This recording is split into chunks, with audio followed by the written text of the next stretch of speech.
Welcome to Better Than Ever Live. My name is Dr. David Geyer. Wherever you're watching, wherever you're listening, I hope you're making today your masterpiece. Like I said, my name is David Geyer. I'm an orthopedic surgeon, sports medicine specialist, and media medical expert. I help athletes and active people like you and like me feel and perform our best regardless of age, injuries, or medical conditions. Very excited to be here despite the fact that I am under the weather. If you can't tell, I can barely breathe, but I am still excited to be here. I'm actually really excited about this show. We've got a lot of good topics. Last time I kind of felt like the topics were a little dry, interesting from like a health standpoint, but these are a little bit more fun, so I'm really excited.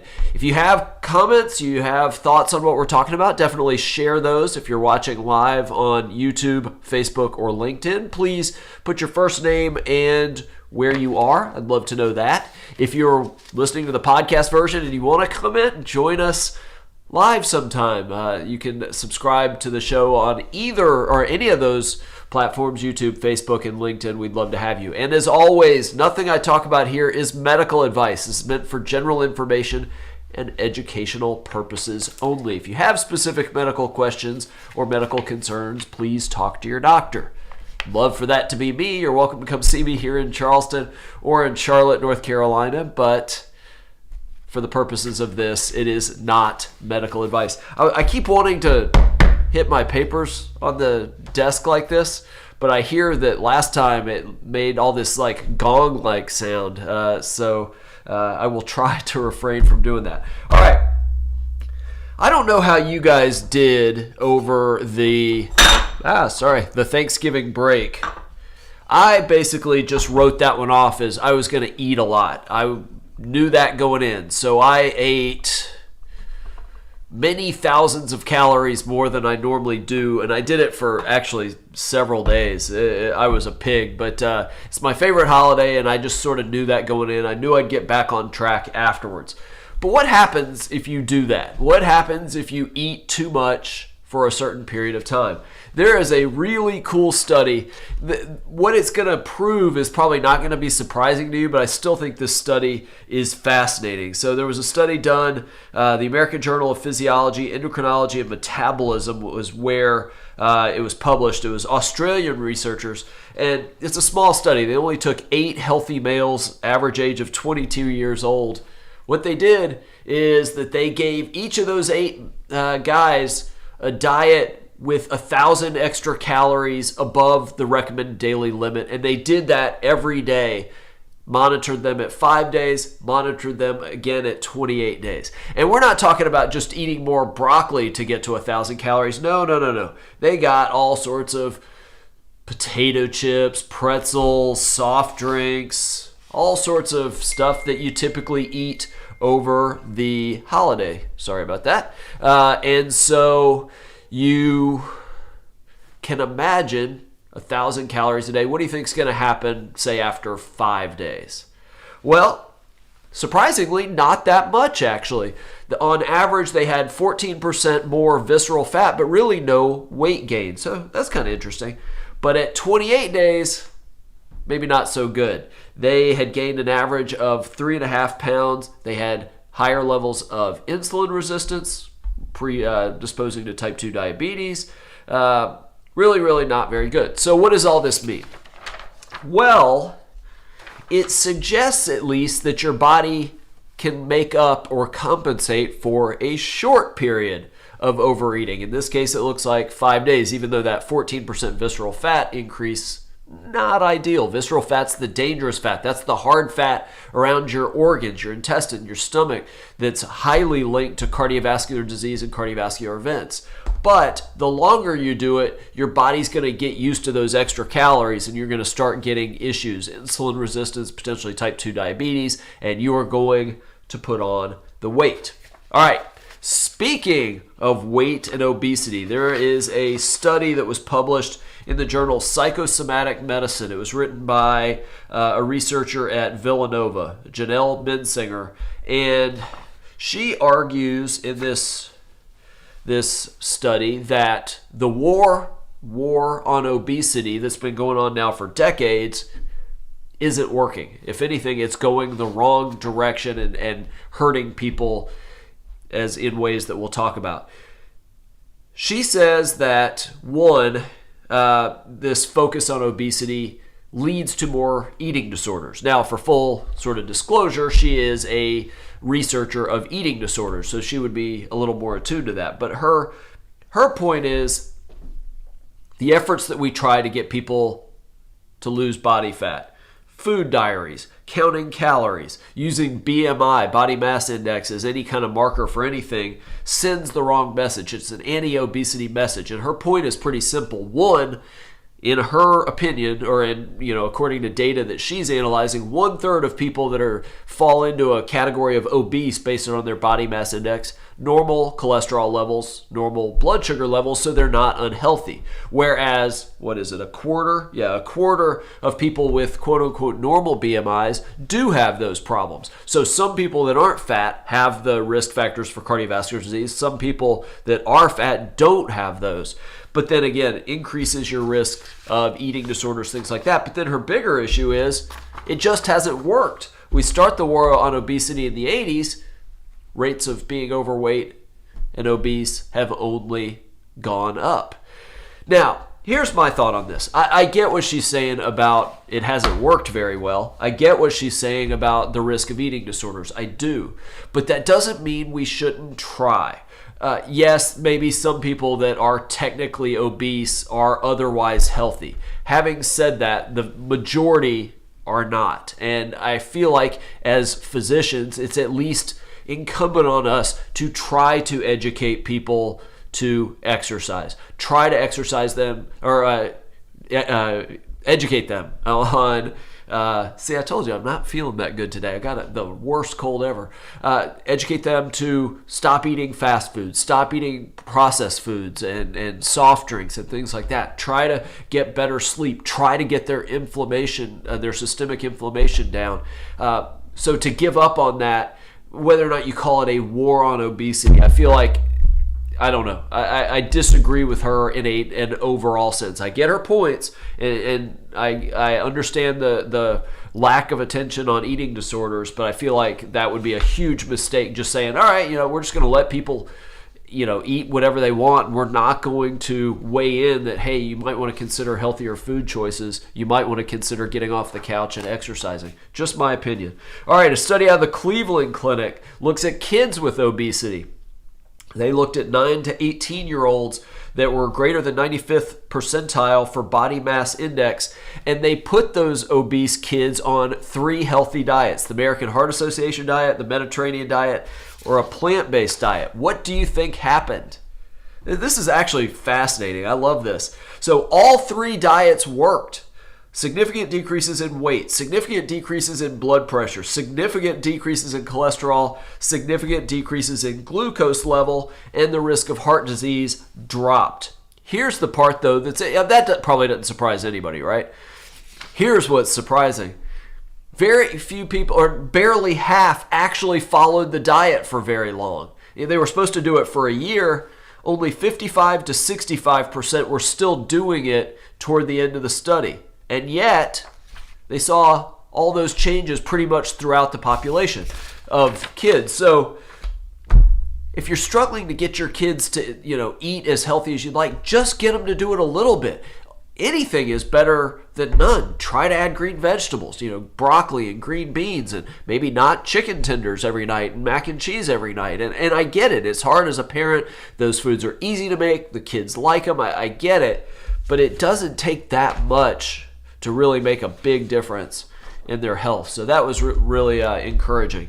All right, if you're an adult trying to keep your weight down or lower your weight, there is an app and a tool, and I actually have it on my phone, that can help you do that.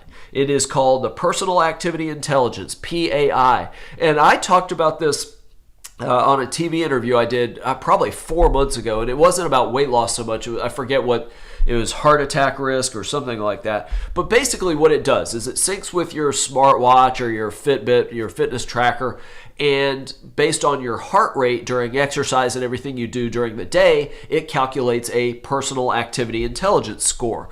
And it's basically a marker of how hard of physical activity you do. Now, I can tell you this one from personal experience, but basically what they're saying is that if you can reach a PAI score of 100 and basically keep it there for a week, that is associated with weight loss. They did a study that was published in the Lancet Regional Health Europe. I assume these are the creators of the app at the Norwegian Institute of Technology. And people who reached a PAI goal of 100 each week gained less weight than those who did not reach a PAI of 100. And these were a study of people that had gained about 17 pounds in the past, and so they were trying to lose it. All right. What I have figured out, and they sort of admit this, but what I've figured out in my month-long, probably longer, doing the PAI score, but it values high-intensity interval training much more than anything else. So what they talk about, 20 minutes of high-intensity cardio twice a week is equivalent to 100 PAI.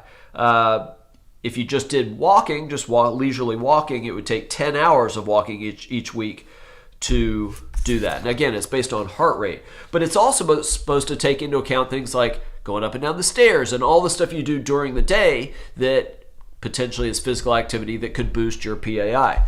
All right, here is my thoughts of having done it for a few months now. And I don't just focus on that. It's just something you can run. I mean, my Apple Watch tracks my heart rate during workouts anyway. But here's my thing. It overly values high-intensity interval training. Now we're going to talk about HIIT training in a second and how it can be really good from a calorie burn standpoint. So I get that, but it doesn't value strength training, weightlifting at all, and cardio training. And I can tell you that because I have done, and I do really hard workouts now. We'll talk about that a little bit when we talk about strength training. And then you look at it and you got 2 points for that of PAI for that 45-minute workout where I am struggling to finish the last couple reps. And I've always been skeptical. I work at an office where I do some other work, not where I see patients, and my parking spot is on the 4th floor of the parking garage. And so I take the stairs up and down each time, and I notice that I get nothing in the PAI score for that. And I suspect the better shape you're in, the harder it's going to be to get those up because you're in good shape, so you're not raising your heart rate that much. The only things that I ever got really good scores, where I do a workout and get 28, was when I did one of those stair steppers and I did it really fast for like 30 minutes, which is just a killer for me at least. But even high-intensity interval training on an elliptical or stationary bike really didn't give me that number. And I suspect this works much better for people that aren't in good shape. Maybe I'm wrong. Show me the research that I'm wrong, but that's my experience doing it for several months. But if you're out of shape and trying to lose weight, it's a free app. Links to your Apple Watch or your Fitbit can be really helpful. All right. Inflammation is something that I've talked about a lot on this show because it's associated with so many medical problems and aging as we get older. It's cardiovascular disease, osteoarthritis, Alzheimer's disease, dementia, and it also may be associated with gum disease. Yeah, this is really interesting. Study in the Journal of Dental Research showed that excessive weight gain that leads to inflammation increases what's called myeloid-derived suppressor cells. Those are bone marrow cells. They develop into what's called osteoclasts. Osteoclasts are cells that resorb bone or take bone away, which can be a normal process as long as there's plenty of osteoblasts making new bone. But this leads to an increase in osteoclasts that break down the bone tissue. That breaks down the tissue that holds your teeth in place, leading to gum disease and potential tooth loss. What's interesting about this is They looked at inflammation specifically as it related to weight gain. And what they were looking at is when you put on a lot of weight, when you overeat, that creates a system of, or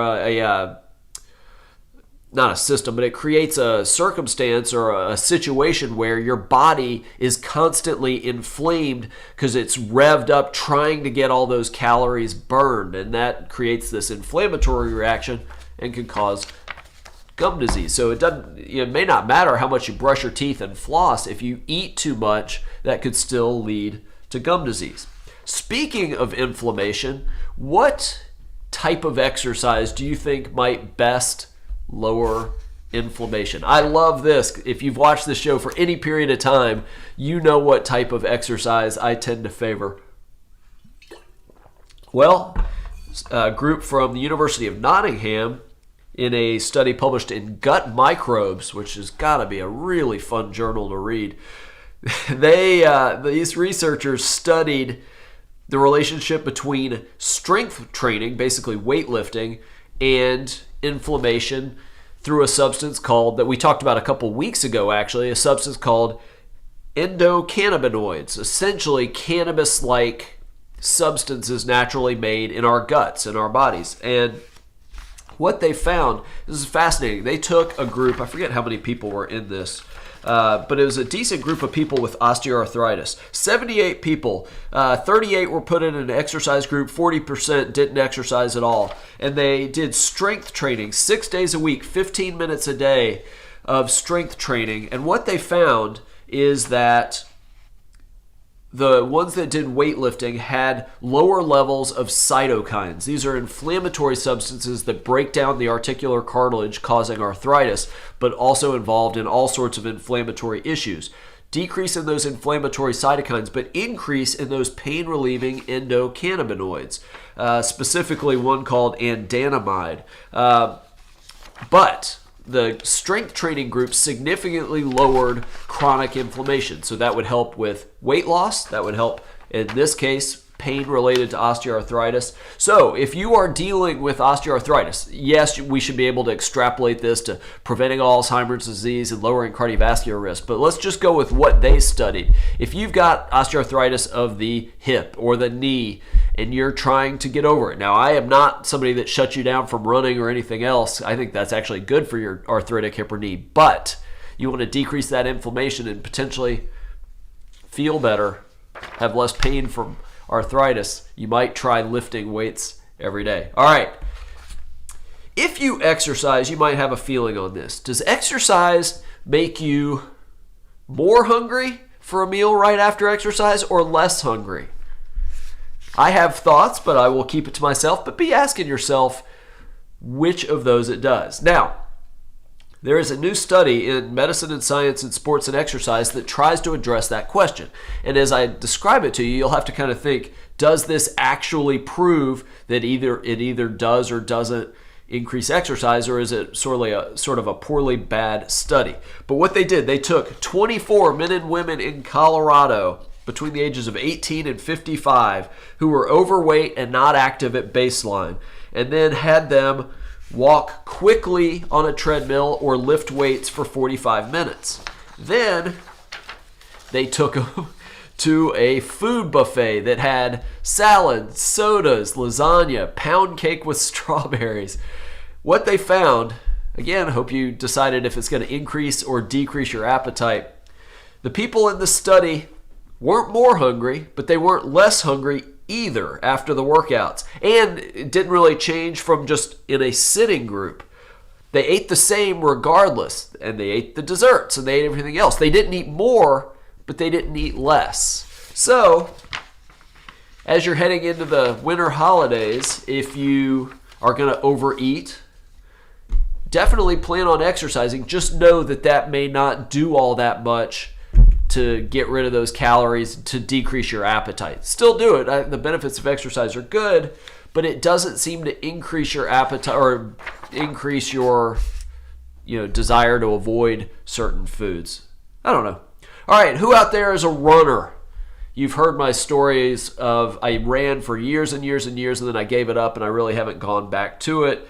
But if you were going to try to burn calories and you thought, all right, I'm going to be a runner, that's what I'm going to do to burn calories, is there a way that you could jack up the number of calories you burn on a run, on a jog, on a treadmill workout? Well, looks like there is. Another study published in Medicine and Science and Sports and Exercise, which I think is the journal of the American College of Sports Medicine. I may be wrong about that, but a very good sports medicine journal. They found that if you can make it not steady state cardio running, but instead turn it into a HIIT session, you are going to significantly increase the caloric burn. Just short sprints as part of it, then cool downs will significantly increase your calorie burn. It will also significantly increase your fat burn. 36% more fat burned in an hour of running where you add some intervals than if you just do steady state. Also, the great thing about interval training as part of your run is that it increases what's called post-exercise energy consumption. Basically, you're much more likely to burn calories later in the day, laying on the couch, sitting at your desk at work, whatever it is, if you did intervals as part of how you did your run rather than steady state running. You want to jack that up even better? Here's another idea. Do your running with intervals, but do it in the morning before you eat. Doing it on an empty stomach, what we call fasted cardio, apparently burns 20% more fat than doing it after you have food in your system. Something to think about. I love fasted cardio. I think that's really, really helpful. And I'll tell you, my bodybuilding and powerlifting friends swear by fasted cardio. So for what that's worth. All right. If you want to double your calorie burn or jack up your calorie burn, strength training, how would you do it? I don't know how many of you lift weights out there, but would you do heavier weights and fewer reps? Would you do lighter weights and more reps? What do you think? All right, a new study in the Journal of Strength and Conditioning Research shows, and this was a study of young men, they had them do lots and lots of bench press reps with low weights and then sets with heavier weights for just a few reps. The group that did lower weights and higher reps doubled the calorie burn of the ones that did higher weights and lower reps. Two actually studies. There was another study in diabetes care that basically saw the same thing. Now, if your goal of strength training is to burn calories, then yeah, that probably should be what you should do. But not everybody has the same goals. If you're trying to get stronger, you need heavier weights, lower reps, somewhere even 5 to maybe 6. If you're trying to get bigger, hypertrophy, maybe somewhere in the 8 to 12 range. But yes, if it's trying to burn calories, increase your endurance, increase muscle tone, maybe you do go 15 to 25 reps. Play around with that, but again, ask yourself, what is my goal of doing this? But if it's strictly calorie burn, consider dropping the weight and doing higher reps. Don't make it easy. That sort of defeats the purpose. And I will tell you, the weightlifting program I'm on now is not very lightweight, but much lighter weight than what I normally do. But it's because you do 4-second negatives, and it is brutally painful toward the end of a set, and very, very short breaks between the sets. And I agree. I think that's not my goal, but I do feel like that helps to decrease or to burn more calories. All right. Last thing related to exercise. Well, maybe more about exercise a little bit. We've talked about fasting on this show before. We've talked about intermittent fasting before, where you eat all your food in a narrow window. But some people do 24 or 36-hour fasts, 3-day fasts, 5-day fasts. And one of the challenges with that is that you can get hungry and you can get angry and all sorts of different stuff because your body is struggling without food in its system. Well, one way to make that easier is to get into what we call ketosis, a state of ketosis. Normally our bodies burn glucose for energy. That's what kind of gets us moving. But once we've been fasting long enough, there's no glucose there, it turns to fats and specifically ketones, hence the state of ketosis. And once you're in ketosis, one of the great things about it, in addition to you're burning fats for energy, which if you're trying to lose weight, it's potentially a good thing, but you typically aren't hungry the way you are when your body is searching for glucose. So most people that recommend fasting say, hey, try to get yourself into a state of ketosis as fast as possible. If you read the Tim Ferriss book, Tools of Titans, I think he has a chapter on fasting, and he talks about how you know, just the first morning, go for like a 4-hour walk, drinking lots of water, and if you have to do it the second day, but the goal is to get into ketosis as fast as possible.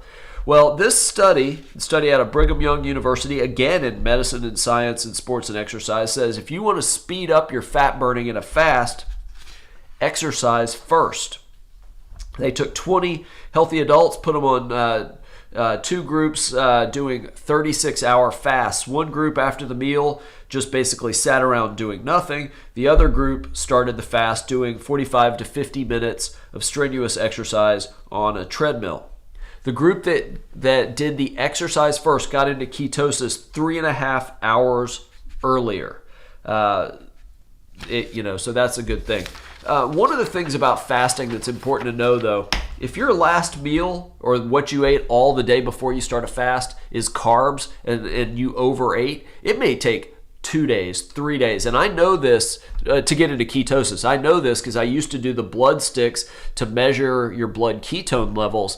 And if you do a basically carb-free meal or very low-carb meal the night before, and then you do the exercise, you can get into ketosis sometimes within a day. Whereas if you eat, a bunch of rice or, fast food, just anywhere where it's going to be a lot of carbs, it's going to take a whole lot longer. I have tested that on myself personally. So if you're going to fast, low-carb meal when you start, and maybe consider exercise first thing.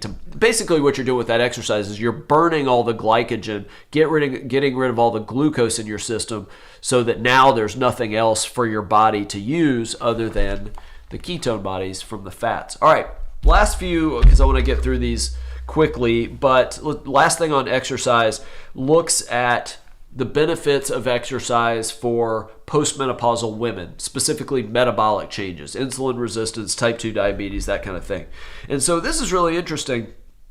These are 12 women between 45 and 70, and they did 3 phases of this trial. All 12 women did the same thing. For the first phase of the trial, they sat for 14 hours a day. For the second phase, they sat for 13 hours. That 1 hour of less sitting, they did an hour of moderate exercise. The third group was, instead of replacing just 1 hour with exercise, they replaced multiple hours of sitting with 3 hours of standing and 2 hours of walking. All right, so try to think, all right, what's going to have the best metabolic benefit here? The exercise or just standing and walking? And what they found is that peripheral insulin sensitivity, basically, again, a marker of how well you manage the blood sugar in your body and in type 2 diabetes, it's really a good marker of cardiovascular health.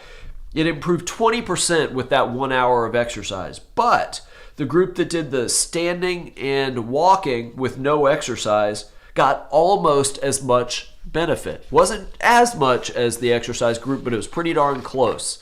So if you struggle to exercise, this is probably true with any group, especially as you're getting older, whether it's, you're obese and that you haven't been exercising in a while, you've got arthritis and it's really painful to exercise, whatever it is, stand more than you sit, work at a standing desk, work at a treadmill desk, go out for walks several times a day. That may be enough to at least start your metabolic improvement. All right, we are going to pivot here to non-exercise topics the rest of the way until the last one. So we think of erectile dysfunction as something that affects older men, but there's a new study done in England by Lloyd's Pharmacy Online Doctor. I don't know if that's equivalent to some of the things online where you can order medicines here like Roman. But and it's partnering with the Time to Raise It movement, which has got to be the best name of a health campaign that I've heard. But they surveyed over 5,000 men And it's surprising. They found that basically 1 in 5 men, young men, suffer erectile dysfunction. Under the age of 34, 1 in 4 young men under the age of 34 suffer from ED. 50% of people under 54. Really, really high and much younger than you would expect. Now, part of the reason I thought this study was interesting, yes, this is a problem for much younger people than you would expect. I don't know if you can see this. This is the picture at the top of the article. If you ever drive around and there's mattress stores having a sale, they have those little air-blown guys and their arms are going. They're trying to get your attention. They're showing one that the thing is deflated or limped. I don't know. I just thought it was funny. All right, completely turning course to something that's not funny, and that is a quick talk about suicide. I didn't know that 800,000 people a year in the world committed suicide. That was really stunning. But this study in biological psychiatry, they analyzed the DNA sequences of 550,000 people, 30,000 of whom committed suicide. What they were looking for were genetic links or chromosomal links to suicide. And guess what? They found it. On chromosome 7, there were sequences of DNA that seemed to correlate with much higher risks of suicide. Not just suicide, also much higher risks of psychiatric disorders like depression, but more likely to smoke, more likely to have pain issues, more likely to be risk takers, more likely to have issues with sleep, and overall poor health. Study out of Mount Sinai. Really interesting. So we always worry. I mean, we've suspected there's a genetic link. You know, if you've had family members that have it, you're more likely. We didn't really know exactly why. It appears to be chromosome 7. But we've also always thought if you've got certain psychiatric conditions, it makes you more likely. And that's probably true, but there seems to be a genetic component. So if you have, it's just something to think about. If people that you know that have history of suicide in their family, can be something important to talk about. All right. If you have children, ask yourself if they're ungrateful. I'm serious. How many of you out there would say your kids appreciate everything they have? All right, a new survey of over 1,100 parents done by the University of Michigan, and these are parents with kids between the ages of 4 and 10. 80% say their children are ungrateful. They don't appreciate everything they have, which is a little high to me, but when you ask yourself, that's probably true. Now, kids 4 to 10, do they understand gratitude? I don't know. Half of the kids, actually over half of the parents, say they spoil their children too much. Maybe part of it. But the researchers asked the parents about 4 activities that increase kids' gratitude and ask the parents how many of their kids did this. And what they found, I am missing a study that I wanted to talk about. I don't know where it went. I'll try to find it here in a second because it's really funny. But what they found, so the four behaviors that help kids experience and show gratitude: saying please and thank you, doing chores to help your family, donating toys or clothes, and saying prayers of thanks. How many kids did that? Well, 88% of the parents said that their kids said please and thank you. That seems high to me, but I'm really excited to hear it. 60% did chores to help the family. I think that's great. Over a third, 37%, donated toys and clothes on a regular basis, and about the same, 36%, said prayers of thanks. So I think that's terrific, but we got to kind of get those numbers up, right? Because we don't want our kids to be generally ungrateful. I found it. I definitely want to do this one. So if you're a parent, definitely kind of be thinking about how you can make your kids experience gratitude. Chores, make sure they say please and thank you on a regular basis. Donating their toys and clothes when they're not using them. Saying prayers of thanks. I think it's all great.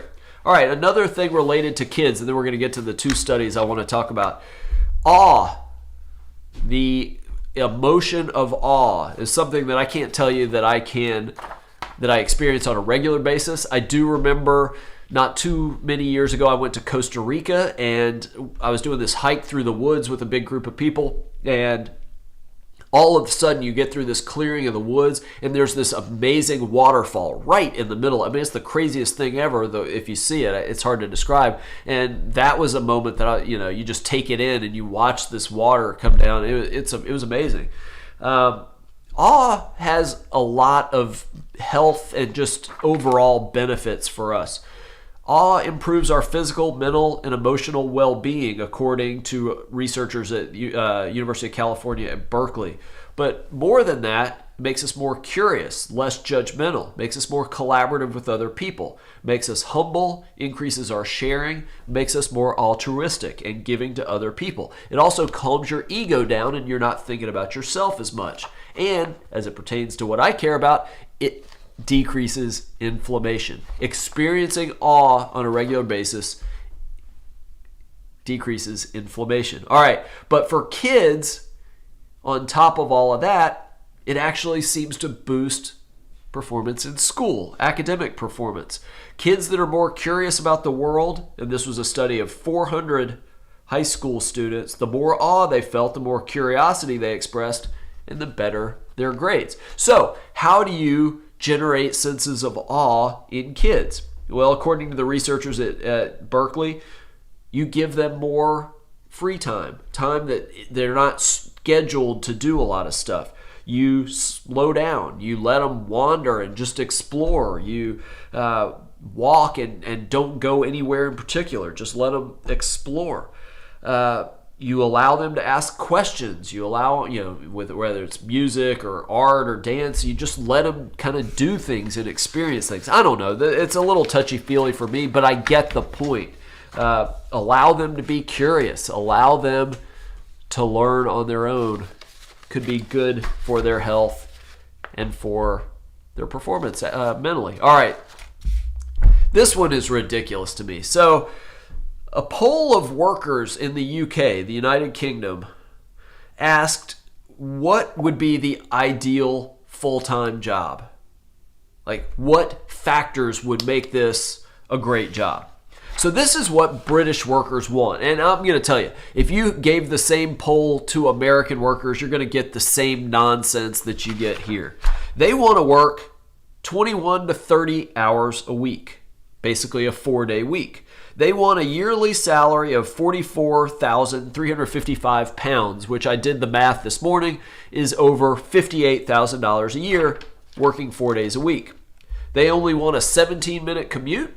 They want a good office view, regular pay raises, good pension, bonuses if they do well at work. They want their birthday off, dental and health insurance, that seems reasonable. Chance to learn, good training, I like that. Free tea and coffee, yeah, good for you. Chances to advance, love that. Training opportunities, and they want to be able to wear what they want at work. They want to be able to go casual. This reminds me very much of the quote from John Beckwith in my favorite movie of all time, Wedding Crashers. He says, how's it go? I'd like to be pimps from Oakland or cowboys from Arizona, but it's not Halloween. Grow up, Peter Pan. Count Chocula. This is ridiculous. If you want more of this kind of stuff, work harder, go to school, develop some skill, and then maybe you can argue for that. That is not going to be something given to you. I know that sounds great. Earn it. All right. I don't know why it bothers me. I just think, I don't know, ungrateful people. Hey, I work at an office building where I do some other work. It's one of these serendipity labs. It's a shared space, but then you have private offices. Every person that works there, except for maybe one office, they wear shorts, they wear jeans, they wear flip-flops, and it's crazy to me. I don't know. It was not when I was growing up, not how it was. And then the last thing, if you want to motivate yourself to exercise and you had an app that gave you reminders to sort of pump you up, what message would be most likely to get you to exercise? Would it be one showing you pictures of fat people and you're like, oh, I don't want to be fat? Or, messages saying, hey, if you don't exercise, you're 10 times more likely to be obese or something like that? what would be the message that would generate the best motivation for you? All right, a study out of the University of Waterloo found that the best motivation, they did this with 669 people with different messages trying to motivate them on an app to work out. The best type of motivation was fearing them that they're going to die if they don't do it. Think about that for a second. I mean, more or less true if you don't ever exercise again, but that seems a little harsh. But is it worth it? Would you do an app that gave you reminders of your risk of dying from a heart attack or dying from a stroke or something like that? Would that get you up out of the chair and out and on for a run or into the gym to lift weights? I don't know. Seems a little crazy to me, but okay. What would motivate you to exercise? All right, that's all I've got for you today. If you got any thoughts on that, I would love to hear it. Having said that, if you want to subscribe to the show so that you're notified every time that we get started, definitely do youtube.com/Dr. David Geyer. Click the bell, you'll be notified. I'm also on Facebook and LinkedIn Live, or if you can't listen live, watch live, subscribe to the podcast. Better Than Ever Live, wherever you get your podcasts.